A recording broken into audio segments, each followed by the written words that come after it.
여러분 안녕하세요. Today is Wednesday, August 23rd, and this is WinTV News Today. 첫 번째 소식입니다. Reports claiming that Social Security benefits could be reduced starting from 2033 have led to concerns about the depletion of pension funds, prompting 40% of Americans to consider early withdrawal, according to a recent survey conducted by Schroders. 2033년부터 사회보장 혜택이 삭감될 수 있다는 새로운 보고서가 나오면서 연금 기금이 고갈될 것을 우려해 조기 수령을 선택하는 미국인이 40%에 달한다는 소식입니다. 글로벌 자산운용사인 슈로더스가 최근 27에서 79세 투자자 2,000명을 대상으로 한 설문조사에서 소셜연금을 62에서 65세 조기에 수령할 것이라고 응답한 사람이 40%에 달했습니다. 반면 가장 많은 소셜연금을 수령할 수 있는 70세까지 기다린다는 응답자는 10%에 불과했습니다. 조기 수령 응답률이 연금 수령 연기 비율에 비해 4배 이상 많은 이유는 사회보장금 기금이 바닥나면 연금 지급이 줄거나 중단될 수도 있다는 우려 때문인 것으로 나타났습니다. 예를 들어 1960년생부터는 정식 은퇴 연령이 67세로 올라갑니다. 소셜연금을 62세에 조기 수령하면 정상적인 은퇴 나이인 65에서 67세에 받는 금액의 70%를 받게 됩니다. 만약 70세까지 연금 수령을 기다린다면 최대 124%까지 더 많은 연금을 받을 수 있습니다. 윈티비 뉴스투데이입니다. India made history today, the 23rd, by becoming the first country to reach the lunar South Pole. An uncrewed robotic moon lander operated by India's space agency, known as the Chandrayaan-3, touched down on the moon's south polar region shortly after 8:30 a.m. Eastern on Wednesday.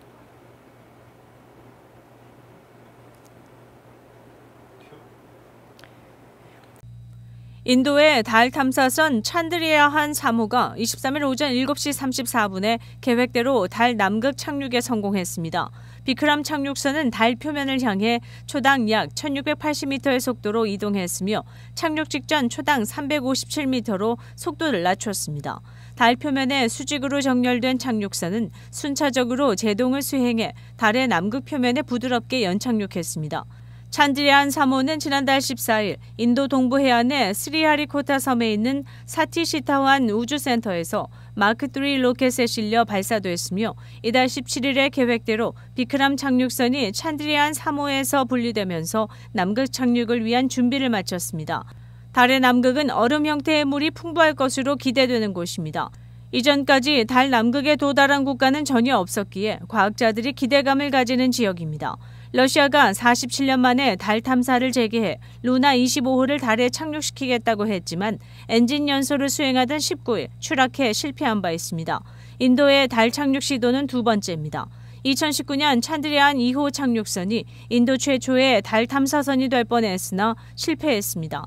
다만 궤도선은 아직 활동하고 있어서 이번에 보내진 비크람 착륙선이 찬드리안 2호 궤도선과 양방향 통신을 할 예정입니다.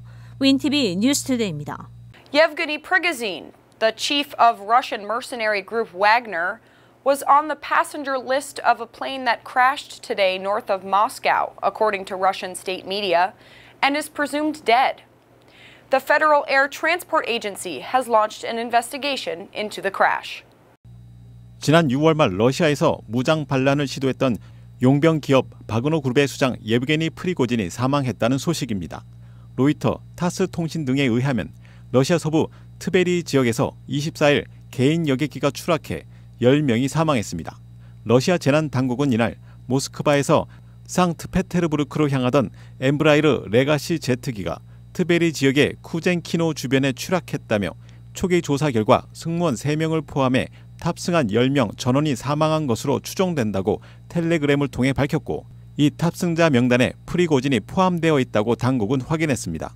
군 수뇌부 처벌을 요구하며 반란을 일으킨 프리고진은 처벌을 받지 않고 벨라루스로 망명하는 조건으로 반란을 중단했고 이후 벨라루스와 러시아를 오가는 모습이 수차례 확인되었으며 지난 21일에는 텔레그램을 통해 위장복을 입고 소총을 든 채 사막에 서 있는 모습이 공개되어 아프리카에서 촬영된 것이란 주장이 나온 바 있습니다.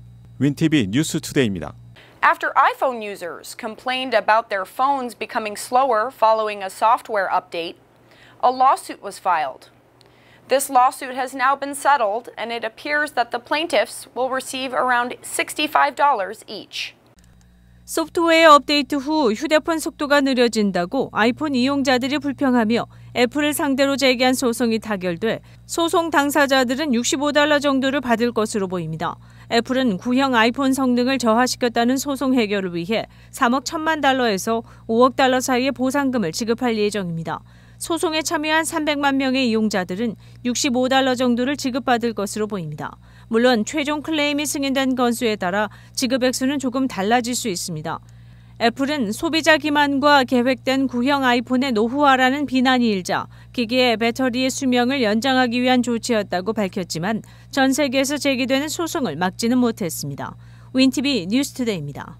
According to real estate website Zillow, the construction of new single-family homes has decreased since last year.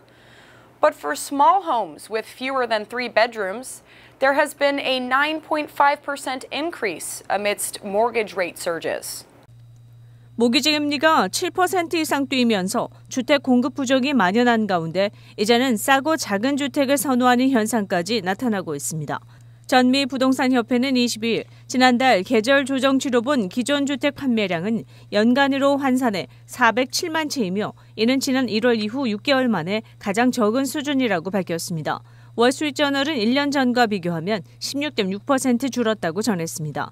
집값 과열로 새로 짓는 주택 크기는 과거에 비해 작아지는 트렌드까지 생겨났다고 덧붙였습니다.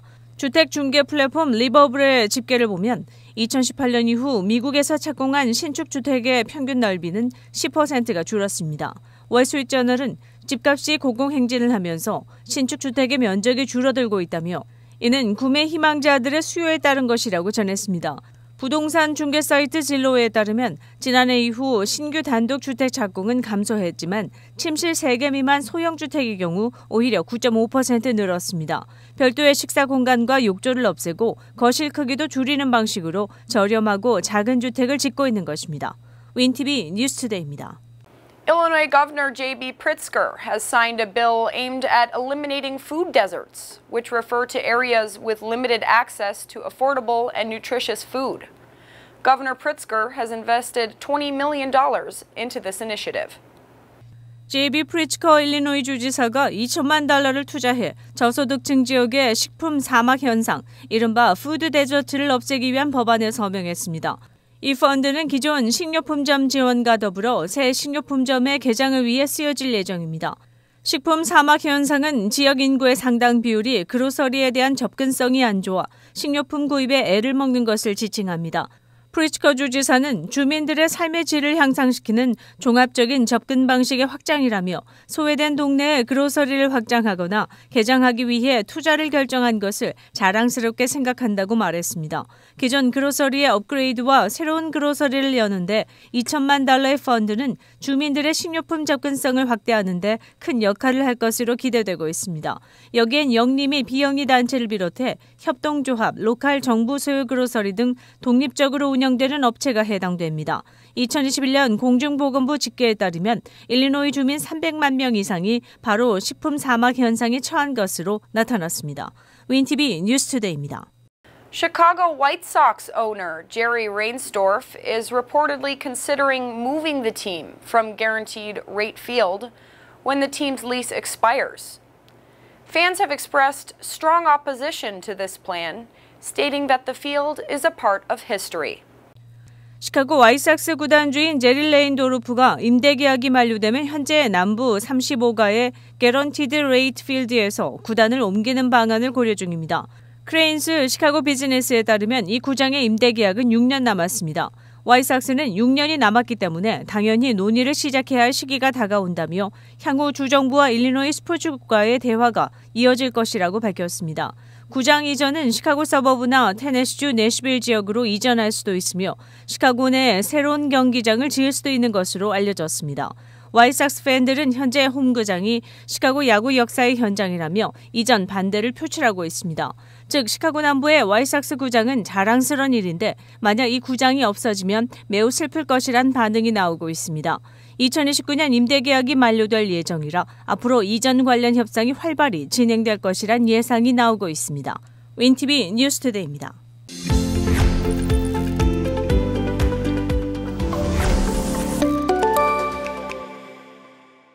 뉴스를 마칩니다. 시청해주셔서 감사합니다. Thank you for watching, and we'll see you back here tomorrow on WIN-TV News Today.